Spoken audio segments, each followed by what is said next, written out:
Bien avant Charlemagne et les grands châteaux du Moyen-Âge, le royaume des Francs était un territoire fragile, rempli de guerres, de rivalités et de dangers.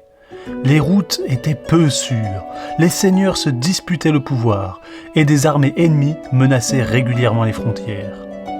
À cette époque troublée, un homme allait devenir le protecteur de son peuple et changer le destin du royaume. Son nom, Charles Martel.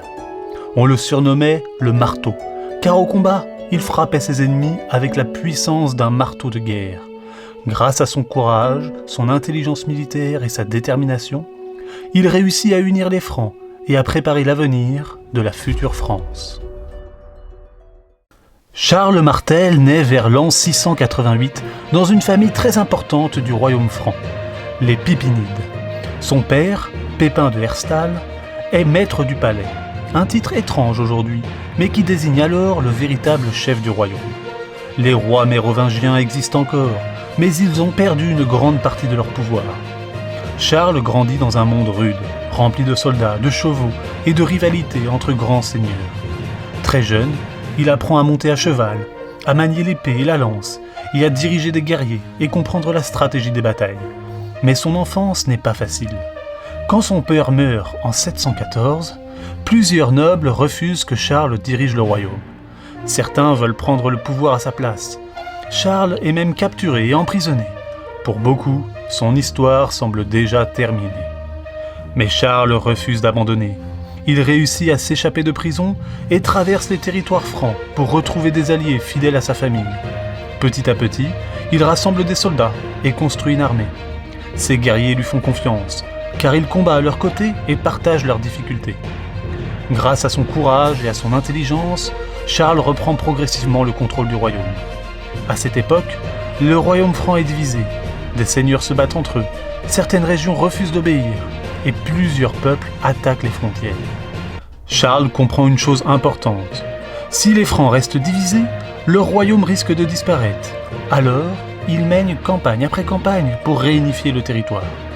Pendant plusieurs années, il combat dans différentes régions, la Neustrie, l'Austrasie, la Bourgogne et l'Aquitaine. Mais Charles Martel n'est pas seulement un guerrier puissant, c'est aussi un excellent stratège.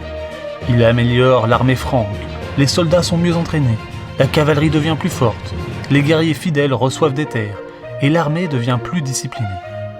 Peu à peu, Charles devient l'homme le plus puissant du royaume franc. Même les nobles les plus importants commencent à le respecter ou à le craindre. Mais bientôt, un immense danger approche du sud. En 732, une armée venue d'Espagne traverse les Pyrénées et avance vers le royaume franc. Les habitants sont terrifiés. Des villes sont attaquées et pillées. Charles Martel comprend qu'il doit agir rapidement pour protéger son peuple. Il rassemble alors ses soldats près de Poitiers. Des guerriers arrivent de différentes régions, portant leurs boucliers, leurs lances et leurs longues épées. Charles choisit soigneusement le terrain. Il place ses hommes sur une zone légèrement élevée, idéale pour résister aux attaques ennemies. Quand la bataille commence, les combats sont violents. Les cavaliers ennemis chargent avec force, mais les Francs restent regroupés et tiennent bon. Pendant des heures, le bruit des armes et des chevaux résonne dans toute la plaine.